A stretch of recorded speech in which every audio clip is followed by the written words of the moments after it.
this with you guys.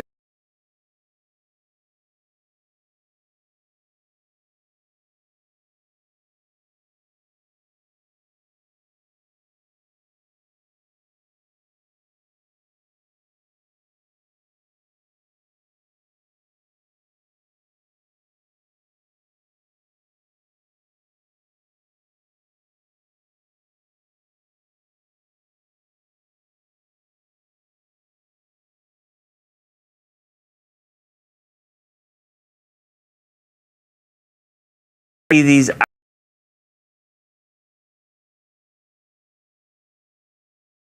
unpacked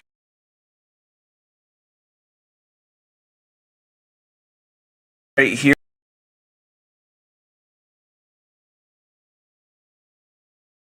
Say it out loud.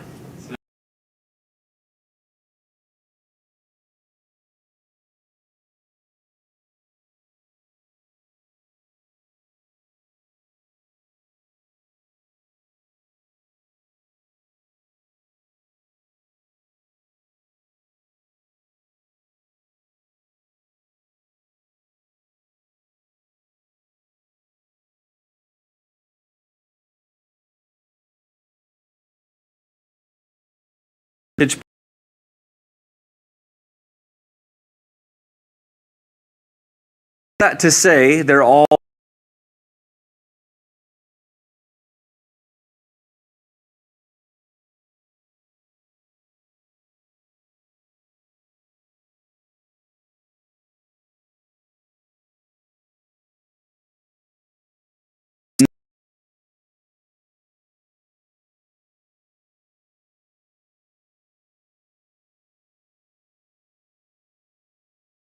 Levi.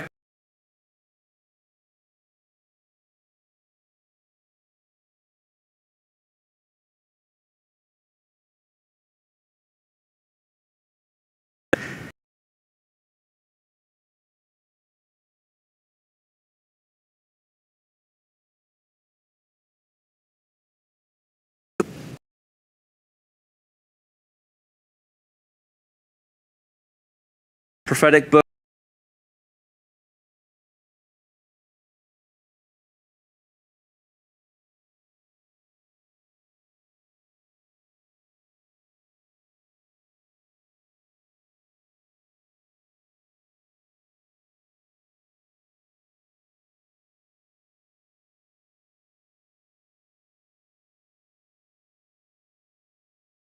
Was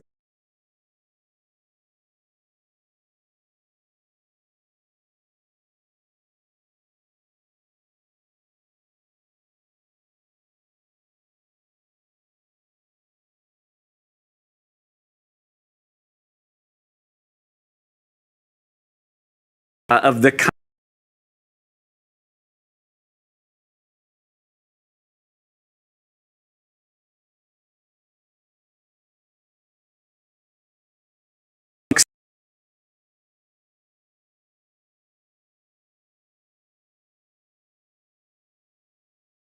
went to the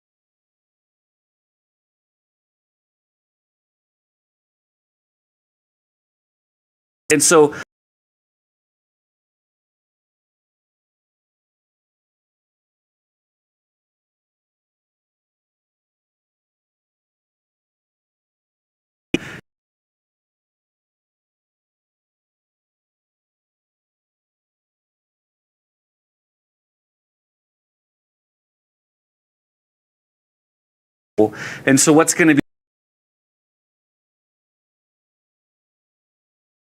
so the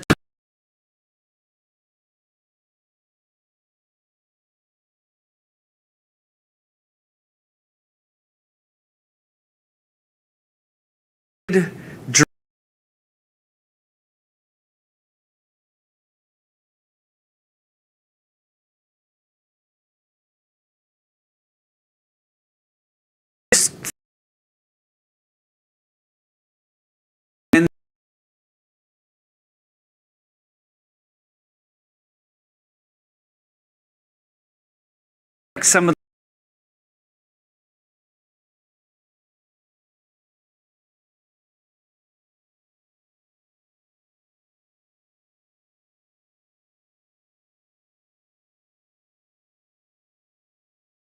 believe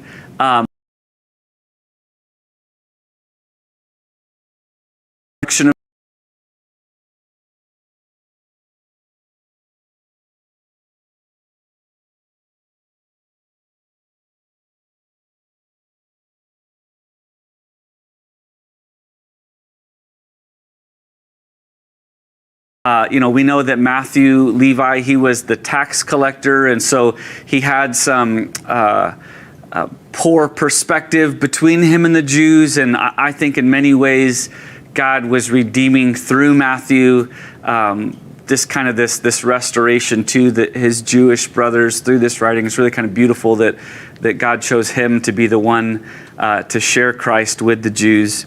And that's kind of a bit of the idea of the book of Matthew. So next we have the book of Mark. And so who wrote the book of Mark? Anybody got this one? John Mark. John Mark, that's right, John Mark.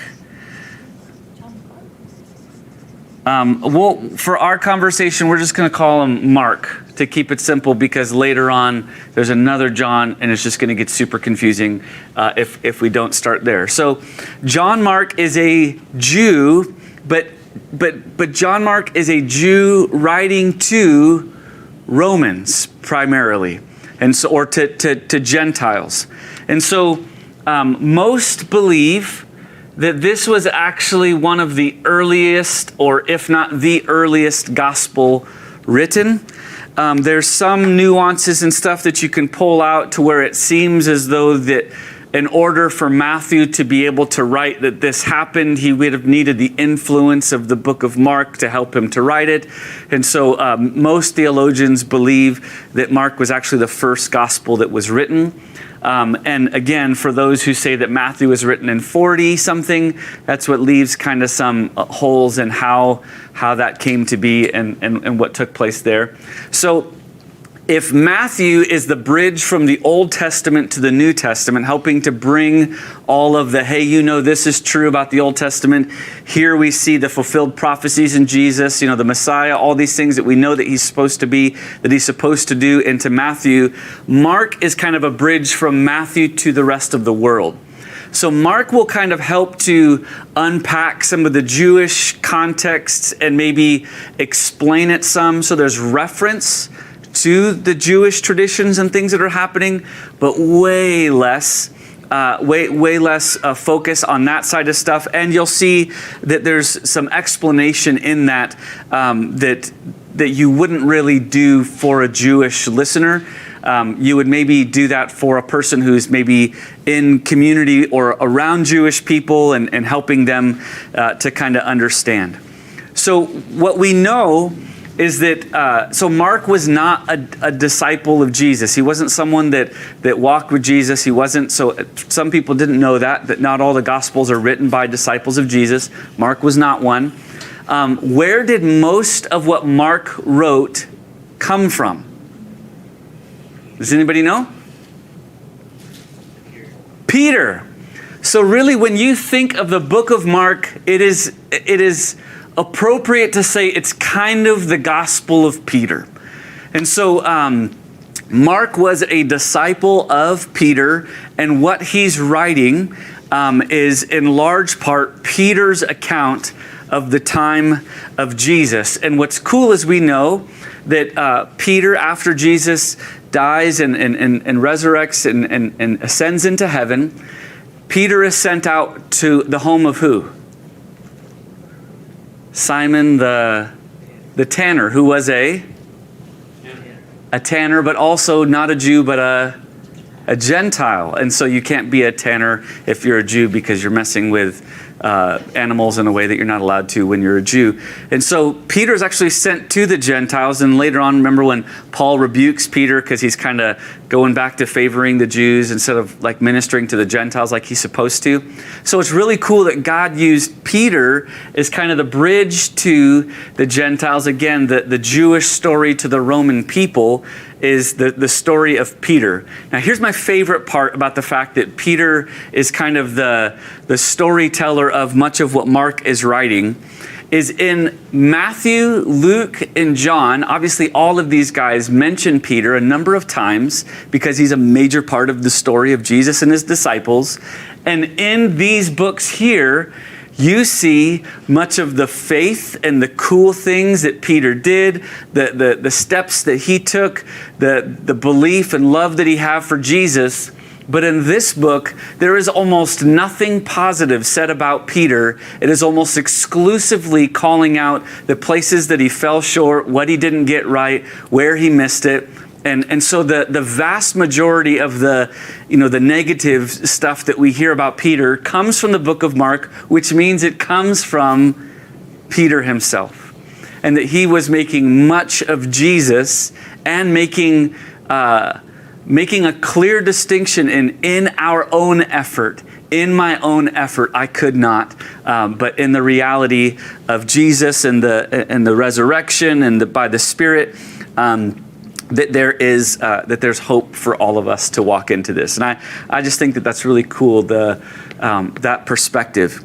So Mark also is a bit of a different tempo. If Matthew is a meticulous explaining of all the Jewish connections and prophecies and things like that, Mark would be like, he just kind of starts off quick. If you read Matthew chapter 1, Luke chapter 1, and even John chapter 1, it's like, here's some backstory. Here's how this all ties together. If you go to Mark chapter 1, it's like, anyhow, so Jesus is getting ready to minister to people, and you're like, what? Like, where's the rest of? And so my favorite meme that I think helps this is, you know the movie, the Disney movie Mulan? Everyone has seen that?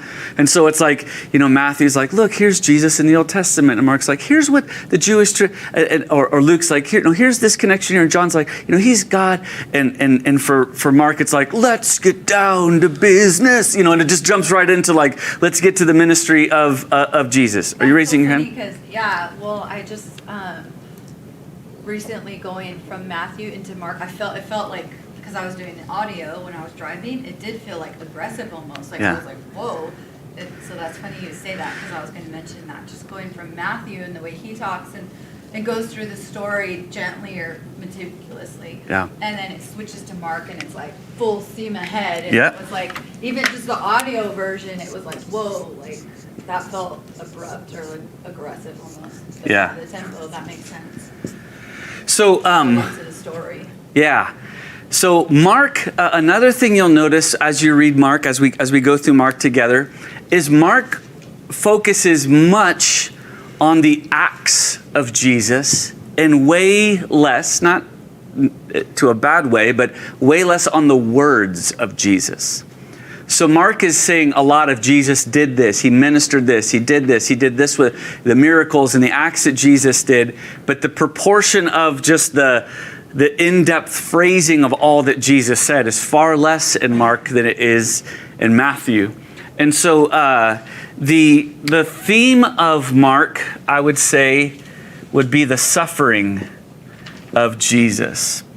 So if Matthew is kind of the bridge of the tie from the Old Testament to the New, Mark, the theme is really the suffering, the acts of what Jesus did, what he went through, what he experienced for us and for all people.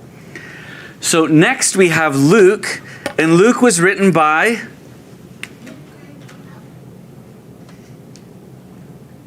Luke. Thank you. I demand at least a little bit of participation here. I don't feel like I'm asking a lot. So Luke, again, was written after Mark. Most people believe maybe a little bit earlier than Matthew, but after Mark. And so Luke is kind of an interesting book in that Luke is a Gentile. So Matthew, Mark, and John are all Jews. Luke is a Gentile. And so the way that you would see Luke is it's like a Greek person writing to Greek people. So if you've read much, watched many movies, the Greek people they're really into like the culture and the beauty and the poetry of things, and so you'll see some of that stuff like drawn out of these different moments of what's happening because Luke understands his audience. So the beginning of Luke actually tells us who the book of Luke is written to or for. And anybody know the name of that person? Most excellent Theophilus, nice. And so Theophilus and that phrasing of most excellent, we can infer, not without any kind of question, but most likely Theophilus was a leader, a dignitary in the Roman world. And so someone who was a person of influence, a person of wealth. Most believe also that he probably financed Luke's work to put this all together. Luke also wrote another book that you may be familiar with called the book of Acts. And this is really kind of one project that was done. Luke was finished first, which makes sense. Acts was written, so if Luke is done between like 62 to 65, Acts is like 64 to 67, something like that. So relatively close to each other. Luke was a physician. And so it's kind of interesting that when you read the healings that take place in the book of Luke versus the healings that are talked about in the other books, he gets a little bit more specific as to like what the ailment is. And I think some of that is just the physician in him that understands that someone's like, they got a blood thing, and he'll be like, what they had was, and he'll talk more specifically about what the ailment was that Jesus, that he healed. So Luke spent some time traveling with Paul and with the company of some of these other guys that he's getting his information from. And so he got to witness some of this work that's done. Again, he's a Gentile, he's a Greek. And again, the idea of this is it's a historic account. So if Theophilus' question is, hey, I'm hearing about this Jesus, what's the deal with him? Luke's aim is to get accurate information, but also in a way that kind of almost scholastically covers all the bases. So Luke is by far the book that goes the furthest out of its way to make sure that it's chronological order, that like the geographic place that they were, just that it's very tidy and put together. It's very specific, and more things are drawn out in it than some of the timelines, and so it's to explain to the uninitiated is maybe a good way to put it.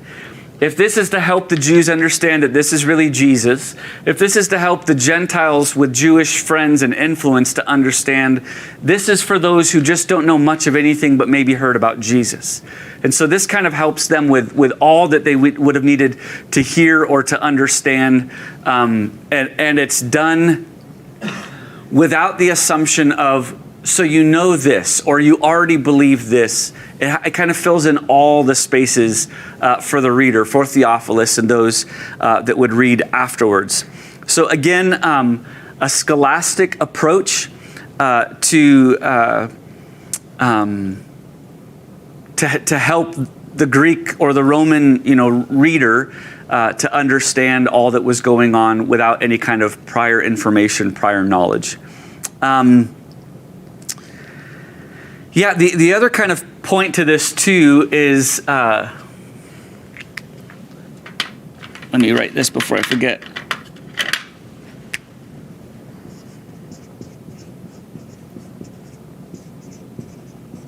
I would add the word defense. So in the way that Luke is written, it kind of, and part of this we don't know unless we read some of the other writing that came from that time, is some of the holes in the arguments or the false stuff that was coming about in that day. Luke kind of fills in all that space to accurately and fulfill a defense of some of the little streams and roots of arguments that are coming up against the gospel at this time. And so some of the false versions or twistings that are, happening even as early as, a couple decades, after Jesus' death and resurrection. And so that's kind of the overview of Luke.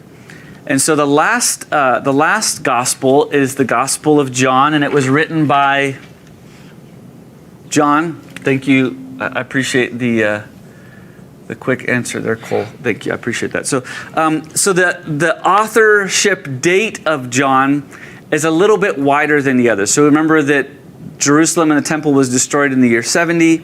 Some kind of use the argument for this would have had to been before 70, like they do with the synoptic gospels, but it's a weaker argument. And so the range of date that John was written is actually like something more like somewhere between 60 to 99. But most people believe, 90 to 95, maybe 85 to 95 is kind of where most people are falling as far as their belief as to his timeline. So John obviously also wrote a couple other books. We know, anybody can name a couple of them? John, 1st, 2nd, 3rd John, and Revelation. The Jesus' revelation to John about things to come. So John was a person who wrote a lot of what we see in the New Testament, aside from Paul, obviously one of the main contributors there. But what's also significant about John is he lived past all the other disciples by a pretty significant amount of time. So by the end of John's life, and that's why most believe that this kind of range is more accurate, is in his writing, he's speaking against and speaking to a lot of the more established false religions, beliefs, and distortions of the gospel that have really kind of taken root by this time. While Luke maybe defends some of these things to create a good foundation of what happened, John is actually kind of poking at some of the false stuff that was established by this time. And some of that wasn't really established until later. And so that's why a later writing of John is kind of significant and important for us to see. So why John is not a synoptic gospel, of course it's talking about Jesus and there's so much of the similarity still, is that like what he's explaining is Jesus is God, is that he is deity, he is all sufficient, he is the light of the world. He's not a messenger, he's not a profound leader like an Abraham or a Moses. He's not a courageous king like a David. He's not limited in the fashion that many of these other, important characters in the story are. He's God. And so the focus for John is the greater fullness of the reality of who Jesus was, why that matters, and that truth alone really speaks against much of the false teaching that was coming forth. So you guys have read about like the Council of Nicaea or the Council of Carthage and all. You've heard of, maybe you don't know what they were, but you've heard about councils and stuff that happened in the early church. Almost exclusively what those councils were about is who was Jesus and what was Jesus. And so there was different beliefs like modalism is a common one where, Jesus, God, and Holy Spirit, like they're just different, like he stepped into the shoes of this version of himself and he stepped into, like that they weren't separate persons. It was just like that was the face he was choosing to reveal in that moment, which is a separation from what Scripture teaches. And so they have a council to say, no, it's not that, it's this. And one of them was the adoptionism where Jesus was just this amazing guy and God was like, man, he's great. I'm going to turn him into a God. And he adopted him and promoted him to deity. And so they have a council that says, no, that's not what it is. And so there's different ideas that people were coming out with, arguments that people were making about who and what Jesus was.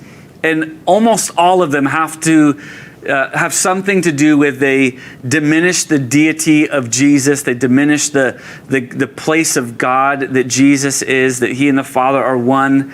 And so in the book of John, he's like stomping his foot down. So religions like Mormonism or Jehovah's Witness, and where those are truly extensions of arguments that started way back, in these times where Jesus was something a little bit different. And they're a continuation and a perversion of those same arguments that were there. And really, in large part, John is putting his foot down, stomping on all of those arguments at this time, that message would be carried through all the way, obviously, a couple thousand years later, and into a day like today. So the emphasis on John, I would say, is Jesus as God is the way. And one of the phrases that we read about even this week in 1 John, but a common phrase that John used is, I'm writing this so that you would believe. That this is an evangelistic book. It's an evangelistic perspective. It's not helping people to identify or to understand or scholastically defend. It's for a decision to be made, that those who would hear of him, that you would follow him. And so it parts ways in some of the language and some of what he covers and somewhat of what he's doing. But that's kind of the difference between those books. They're all the gospel. One interesting point that I'll finish on, and we'll open up to any questions or comments, is that when you ask someone, or when someone tells you this is the gospel, where do most people turn to when talking about the gospel? If you were to ask someone, tell me what the gospel is, most people turn to Romans, the Roman road, or some of these verses, and this is the path to salvation and things like that.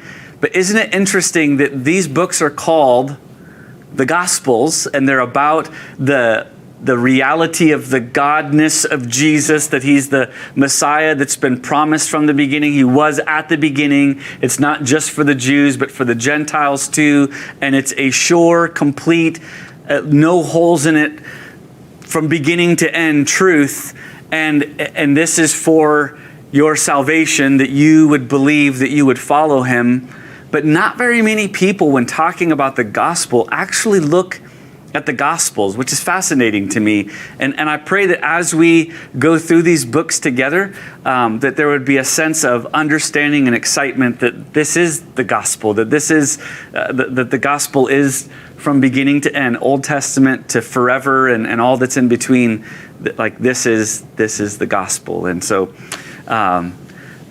there's a couple other little things I was going to share, but I just don't seem terribly pertinent in the moment. But is there any thoughts, questions, comments, complaints, concerns, emotional outbursts you guys want to share about any of this?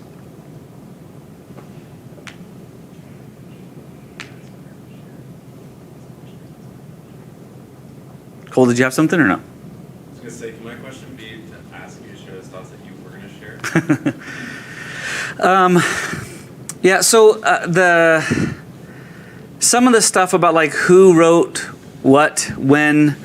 So one of the things that's pointed to, in the book of Acts chapter 28, it refers to Paul in the present tense while he's in prison before he dies. And so some of the reasoning for the dating of these books is that Luke was written before Acts, and Acts was written before Paul was executed, and he died in 67. And so some of the people that would say, especially some who would try to distort, saying, hey, these books were written 100 years later or whatever, that wasn't even the disciples, it was someone else, that they try to push the dates back. but the present tense that's used in the end of Acts where it's talking about Paul, and some of that you can't even really read the nuances much in the English, but in the Greek it's very obvious that he was not dead yet. So to try to push Luke past the year 67, you really can't because of some of that context that's there. Just stuff like that. But since Acts is a continuation of Luke, why are they not next to each other? Is it just because the style goes better? Matthew, Mark, Luke, and then John is a different style. So to get the Gospels together, that's how they did it? Yeah, and it's a great question, and some argue the order of this, but I think even in just kind of what we're talking about, it makes a lot of sense for this to be here, not necessarily because it was written first, but it's a bridge from the Old Testament, so you put it right next to the Old Testament. So it's just the And strategy of reading. and then you make this a bridge from the Jew to the Gentile. That makes sense that it would follow here. And then to put this here kind of makes sense, except that it's a synoptic gospel, and so to put them next to each other makes more sense. And because John was written so much later, to put that, and so there's an argument to be made to maybe switch those two, but I like the order that they're in. It really matters, except that they're like one book, really. And the early church, this was what was accepted as the order that they. So it wasn't like something that, in the 1500s or whatever, that this was. It just doesn't matter. But it's a good question. Just like the Old Testament, the style of putting Yeah. them together. Any other thoughts or questions, guys? I know it's just a lot of information, but are you guys ready for the reading for next week? All right, here we are. So Matthew's chapter 1 and 2. Luke chapters 1 and 2. John chapter 1, verse 1 through 18. Matthew 1 and 2. Luke 1 and 2. John 1, 1 through 18. Can you write it down?